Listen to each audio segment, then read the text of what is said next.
What's up? Good morning. Good morning. What's up? Good morning. What's up? Good morning. Hey, everybody. Good morning. Welcome to a Friday edition of Morning Good. Scone, presented by Brock. That's it. Say it loud and proud, Drew. Let's see. Hope you're all having a great Friday so far. What's Stephen up? Miller, what's Good up? morning. What's up? Good morning. Where did you learn that? Did you learn that from watching Daddy? What's up? Good morning. What's up? Morning. Good. Bye. Yeah. Did you say what's up? Back. Did you say what's up? Good morning. What am I gonna Brock? And Brock. Oh, you're trying to say Daddy's whole intro. Morning Scone, presented by Brock. Hey, everybody. Good morning. Welcome to another edition of... What's up? Good morning. That's so good, y'all. Oh, my God. He's saying, what's up? Well, he's parroting me. That's so good, man. Learning new words. Golly, that's awesome. Today's actually a big day for the family Scone here. We are taking Drew today, this morning at 9, for an assessment at St. Lillian.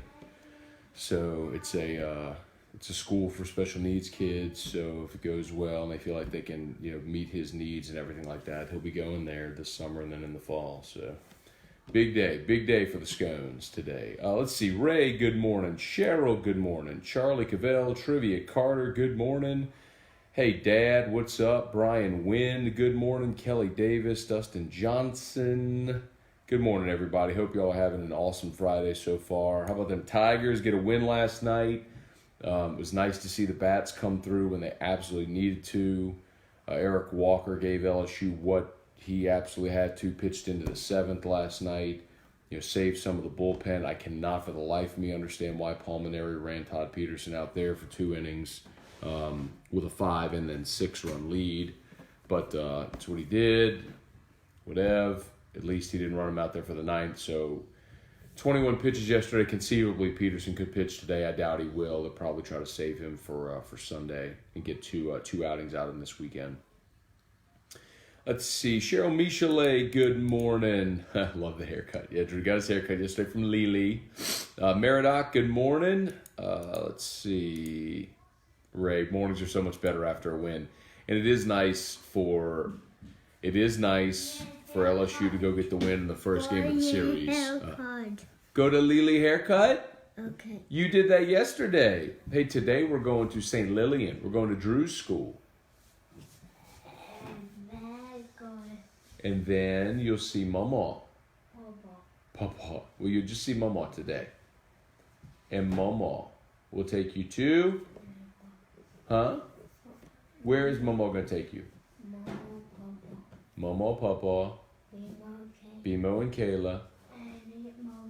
Anthony Maria. Dominic. Laurel Aiden. You forgot Lily and Morgan. Lily and Morgan. Very good. Okay, Drew went through his whole family. There we go. LSU. I think he's saying LSU. LSU.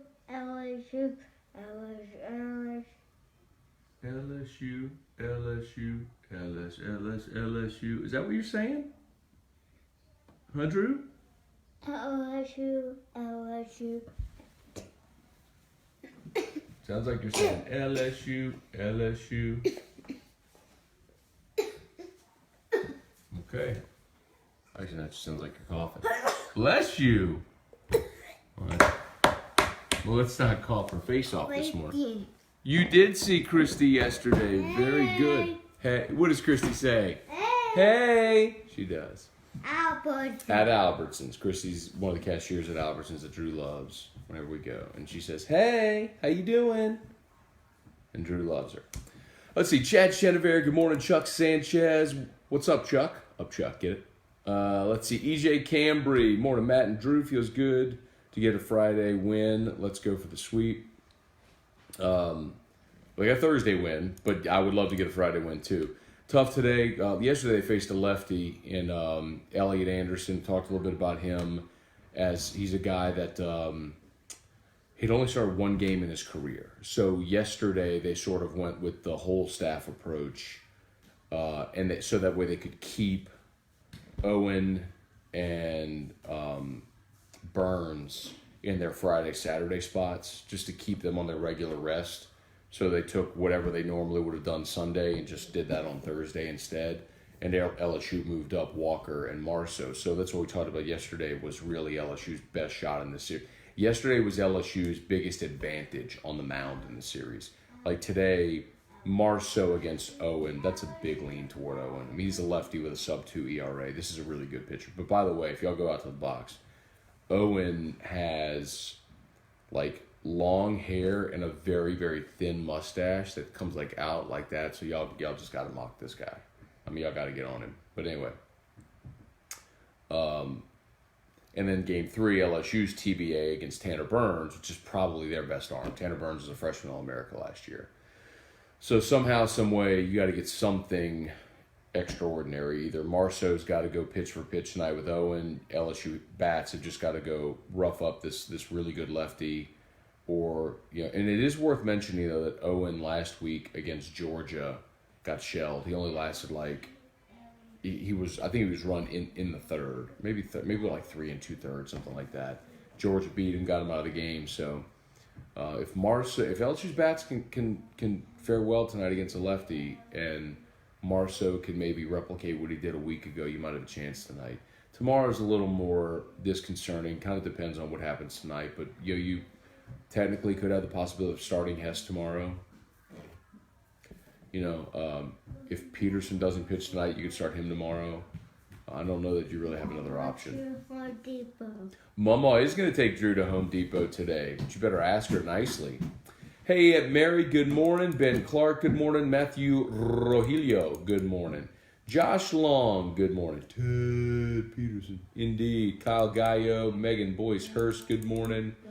Let's see. Thank you, Matthew. Lance Richard, who's starting tonight. So just went through that. Tonight is going to be Marceau against Jack Owen. Owen's a lefty, sub-2 ERA. Not a big strikeout guy. Burns, the guy that's going to pitch tomorrow, is their strikeout guy. He's got 91 strikeouts in 70 innings.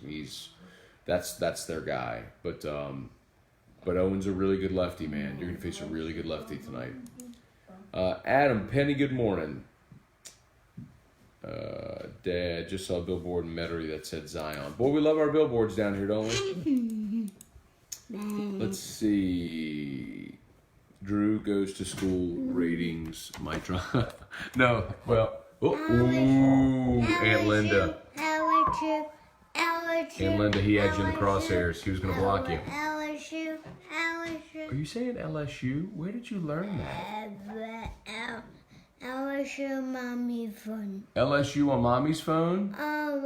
All right. Okay. Music. What was that? What's on? Where is that music coming from? Right, Drew? Music. Dun, dun, dun, dun, music. That's the Sesame Street episode Drew loves, called Music Magic. Elmo gets Abby's magic wand and then waves it around, and then everybody just sings. Man Brummond. You did see Man Brummond a few weeks ago. Hopefully we don't have to see him again for a while, though. That's Drew's cardiologist.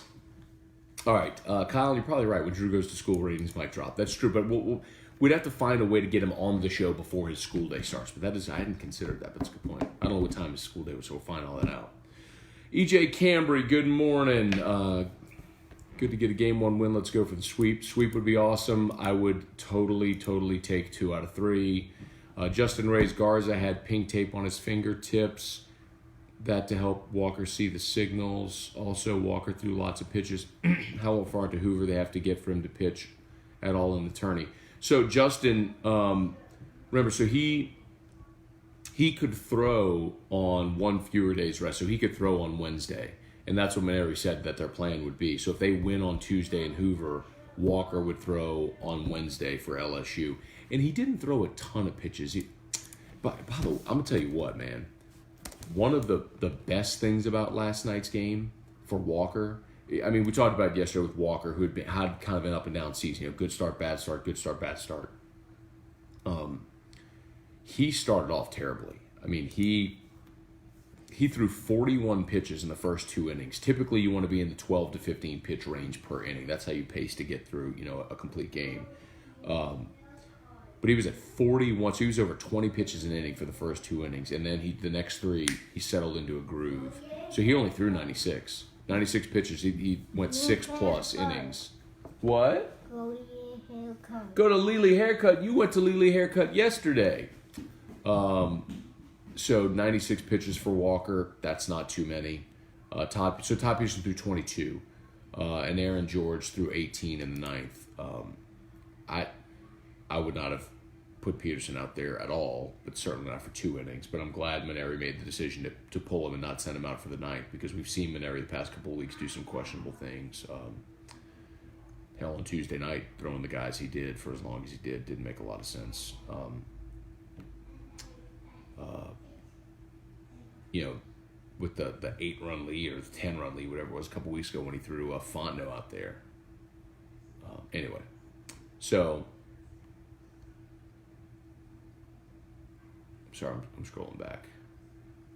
But yes, to your question, Justin, Walker will pitch Wednesday, and the pink tape on Garza's fingers is so that they can see signals. Some guys paint their fingernails, so that way the pitcher can see the signals. Travis McGraw, Frank Macaluso, good morning. Stephen Miller, he is saying LSU. It sounds like it. We didn't teach him to sing it. He knows LSU, but he didn't to sing it like that. LSU, LSU, whatever he's doing. Like, we didn't teach him that. So I don't know if they did that with him at therapy or he just did that on his own. But either way, it's kind of fun. Ryan Broussard, good morning. Brian Wynn, do you think Hess will start Saturday's game if we can use Fontenot in relief tonight? Yeah, you got to see how tonight goes. I mean, I'll put it to you this way. If LSU's up a run going into the 8th, Hess is coming in. Maneri's going to go try to win this ball game. If it's, let's say LSU's losing badly, then no, you're not. You're obviously not going to Hess. And then you'd start him game 3. I think Hess and Peterson are your options, your most realistic options to start game 3. But I don't think they want to start Hess again. I mean, I think he's like, they basically punted game 1s the last 2 weeks with Hilliard because Hess wants to be in the bullpen. And I think part of that is I'm going to use this word, but I don't mean it in the super negative connotation, but I think it's a selfish thing for Hess. And again, I know it sounds terrible, but I really believe that's a guy who has all of his leverage in the draft this year and needs to improve and show to scouts he can be the guy that stomps around the mound and throws 98 and strikes people out. And, I think he needed to show that and wanted to show that. So he was doing something that was, I shouldn't say selfish, let's say self-centered. It's hard to say that without there being a negative connotation, but, I don't know how you can watch Mikhail Hilliard the last 2 weeks run out there and struggle and not think Zach Hess is a better option. So, but I don't think that they want to start Zach. I think he's a bullpen guy. He wants to be. Let's see. Mark Kernan, good morning. Stephen Foyle, bless you, Drew. Steve Beebe, what's up, man? Jeffrey Kaz, good morning from New Iberia. Hey, Irfan, good morning. Ryan Broussard. I was at the game last night. The ball hit Garza is still in the air. How about Garza, man? We talk. I need to go pull this cut today for Terrio. About a month ago, maybe a little bit longer, he talked about how he felt like Garza was about to break out. And I remember it was a ball where he rolled over a pitch and grounded out to shortstop. But he said, and the thing Terry said was, look, whenever you're not seeing the ball, he swings and misses at that pitch. The fact that he grounded out at least shows you he's staying back and he's starting to see the ball better. And I don't think there's any question. I mean, you know what I'm going to do today? I'm going to do this today. I'm going to go back and look, starting with Garza's homer against Florida. When it was first homer of the season when he hit it over the right center field wall. I want to see what his batting. He's like 220 right now, but starting with that AB, I want to see what his average is from then to now, because that's a better representation of the player that's hitting right now in the 9-hole. I forgot to ask you to hit the share button if you would. That's a massive help. Thank you. Also, shout out to Brock, the Baton Rouge Orthopedic Clinic. Remember, they are open after hours, so if you fear you have a broken bone over the weekend, get on in. They got X-ray, MRI. They're at the clinic. They do it all there in-house. Surgical Specialty Center on Bluebonnet in Baton Rouge near Perkins. Great people, the best doctors in town. So for whatever subspecialty you may need. Hey, can we use our words? Do you want, say want? Wheel of Fortune. You want Wheel of Fortune? I want Wheel of Fortune? Okay, well, thank you for asking. All right, let's find you an episode of Wheel. How about this one? Island Hopping. There you go.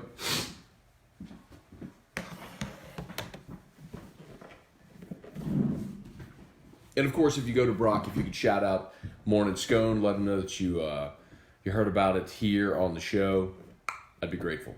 Thomas Chapman, Kenneth Poirier, Chad Dupuy, good morning. Let's see, EJ Cambry, Thursday starts always make me feel like Friday. Yeah, I got you, man. It does mess up the weekend. I do like it. I like, selfishly, for show purposes and weekend purposes, I like Thursday, Friday, Saturday. Because when you play Thursday, Friday, Saturday, you can preview game Thursday, you can recap and preview Friday. And then they play Saturday. You have your whole Sunday. You don't have to worry about eating up 3 hours on a Sunday, and then Monday you can still recap the whole series. So selfishly, I really like the Thursday, Friday, Saturday series. I know it's not the best thing for fans and attendance and all that stuff, because weekends are just going to be better than trying to get people after work out to the park at 6:30. But I do like them. Steven Miller, Dan Vandy blew a 9-0 lead after 3 innings to go down 10-9. They won? Oh, God, I didn't see the final. I saw when Kentucky came back and took the 10-9 lead in the 8th. Oh, my God. I didn't see the final. Yeah, man, that got out of hand early. Like, Kentucky was down 9-0 in the 3rd to Vandy, and then they chipped away. It was like 2 runs, 3 runs, 2 runs, and they hit like a 5 spot in the 8th, the 7th of the 8th. Man Drummond. Let's see, Jason Truax, good morning. Ryan Broussard. Peterson threw 22 pitches. He should be good to pitch Saturday. Ryan, technically he could pitch today. I mean, 22 isn't, like, he could throw an inning today and be fine. I don't think they want to do that. Man Brumman. But I'll tell you this, if LSU has, let's say LSU has a 1-run lead, and you bring in Hess in the 8th, Hess gets through the 8th, and gets 2 guys on the 9th, it looks like he's losing it. I'll bring Peterson in, see if he can throw 98 and miss a bat. Man Brumman. Ronnie Dugard, Devin Kelly, good morning.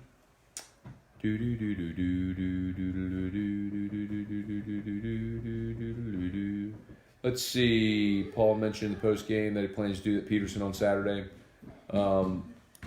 That's encouraging. It's kind of what it felt like you do all along. I don't like it, but I don't know unless you have a better option.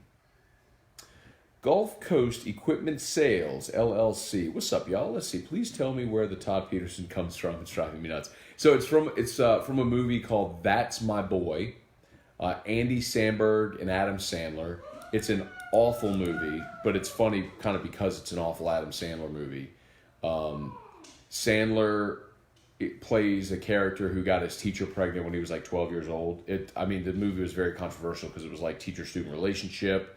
There's a lot of very inappropriate things in it. But anyway, his son is Andy Samberg. They connect later in life. And Andy Samberg's character, his name was Han Solo Burger because his 12-year-old dad named him. But he changed his name when he became like a buttoned-up, insurance guy or whatever, changed his name to Todd Peterson. So to be just more, straight line. And at the end of the movie, he has this like revelation where he's sick of pretending to be someone he's not. And so he says, and my name's not Ted Peterson. It's Han Solo Burger. That. Anyway. Named after the only man who made the kettle run in 2 light years or whatever. Star Wars and nerdy stuff after. Let's see. Carl the Cat, what's up? Hey, Manny Troncoso, good morning. Let's see. Oh, I see y'all all answered that. There you go. Catherine, good morning. Meridoc, if everything goes well with Henry and Hill this week, what do you see the roles being next week in Hoover? Starting relievers? Henry is a starter. Henry's missed 3 weeks. He is probably rusty, but is much more, I would say, able to come back and start again after missing a month. Hill hasn't pitched since week 2. He's missed almost 3 months. It's hard to imagine him coming back off that kind of injury where he had a strained elbow and think he's just going to be able to extend deep into a ball game again. I think for Hill, whatever you get out of him is lagniappe. If you get a 2-inning reliever, if you get someone that could pitch the end of a game to save Hess or Fontenot or Peterson, if you get a guy that can start and give you 2 or 3 innings from the start and then turn it over to the bullpen, I just think that it's just a luxury that you plug him into whatever role you need, but you have to have a start. Henry has to be a starter. He's got to go back into the rotation. He just has to. David Freeman, Kip Kippers, A.J. Holland, a lot of offers, but only 3 Ks. That's a better game than earlier in the season. Something to keep in mind, AJ, and that's true. And this is not easy to accept whenever it's happening, but we tried to talk through this when it was happening. You were facing Zach Thompson from Kentucky. He's going to be a top half of round 1 guy. You were facing John Doxakis, who's very likely going to be a top 50 guy in the draft and is a dominant lefty. You're facing Asa Lacy, who next year might be the first overall pick in the draft. You were facing Ethan Small from Mississippi State. You were facing the Emerson Hancock, Ginn from Mississippi State.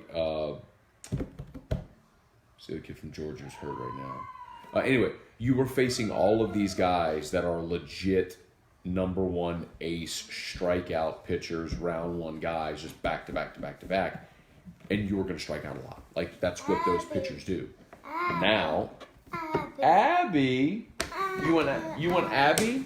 Which Abby do you want? Thank you for asking, Drew.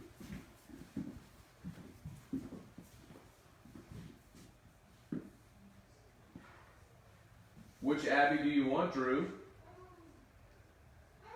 Do you want Rocco's boat?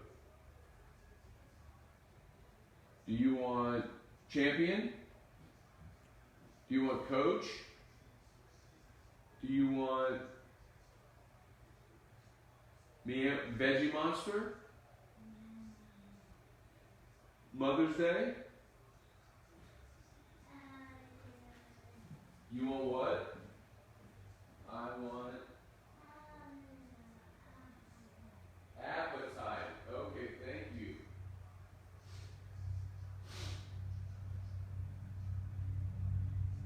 Okay, let's find appetite. You want nibble? Okay, here's nibble.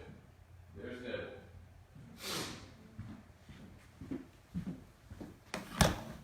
He knows the Sesame Street episodes by the word of the day. That's great. Anyway, let's see. Kip Kippers. Oh, there we go. AJ. So AJ, understand. I get your point, and you're right. But it's going to show you right now that LSU is a pretty good contact team. They don't strike out a bunch, but earlier this year they were facing strikeout pitchers. Now tomorrow they're going to face Tanner Burns, who is a strikeout pitcher. You're going to see LSU hitters strike out tomorrow because that's what Tanner Burns does. It's like when teams would face Lang. It's not that they're awful hitters. They were facing a strikeout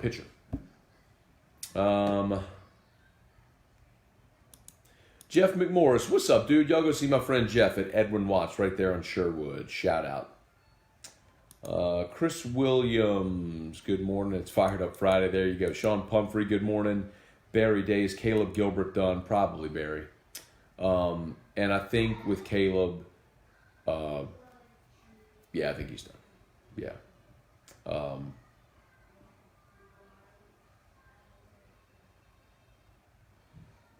Yeah. Oh, that's cool. Manny said, love seeing Tiger Stadium lit up in blue to support Police Week. That's cool. I didn't know that, Manny. Very cool. Thanks for sharing that, man.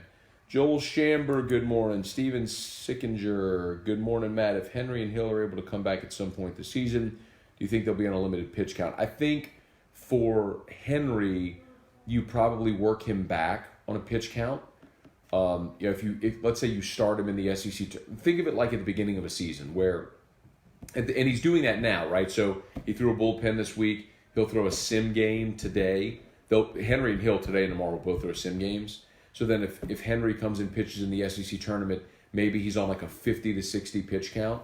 And if that goes well, then you go into regionals, and then you probably bump that into the 70, 80 range. And if you extend the supers, then it's just like in week 3 of the regular season. It's all right, just go. Turn the wheels off, go as long as you can. Provided he feels good, right? It was a good question, though.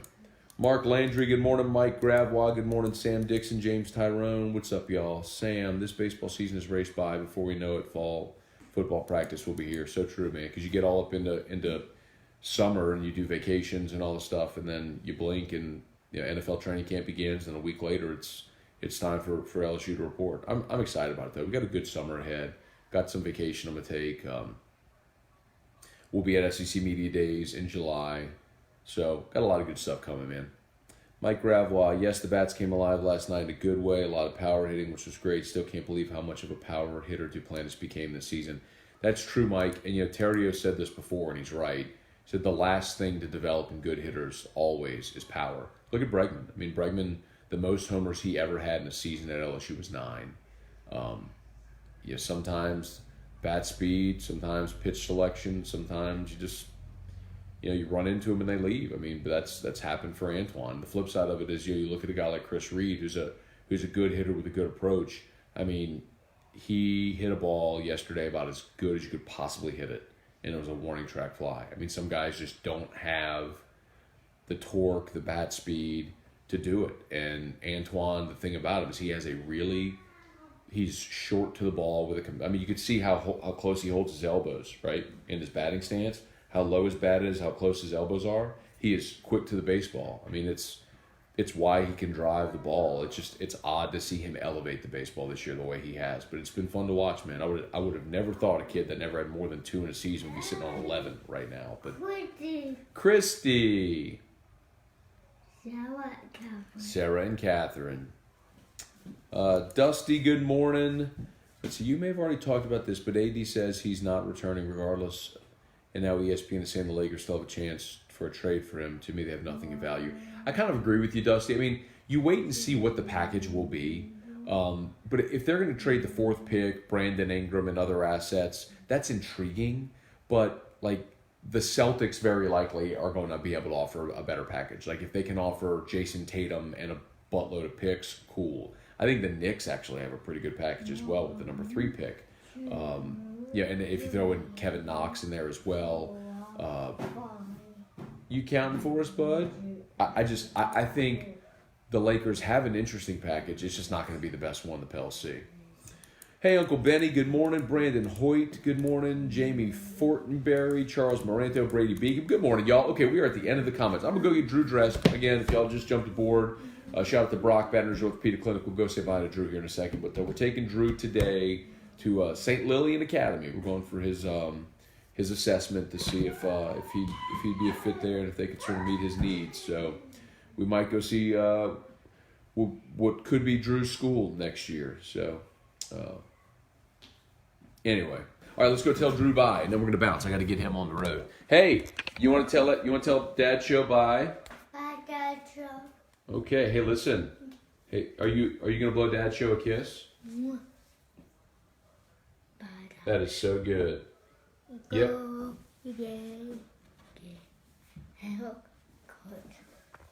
Bye. Bye, Dad. Bye, Dad Show. All right. Bye, Dad Show. Got him. Say, have a good day. Hi, Dad. Have a good day. Hi, Dad. Very good, Drew. Okay. Well, we'll see you later. We'll see you next time. Bye. Mama to Home Depot. Mama is going to take you to Home Depot. Very good. All right. We'll see you later, Drew. All right. Bye.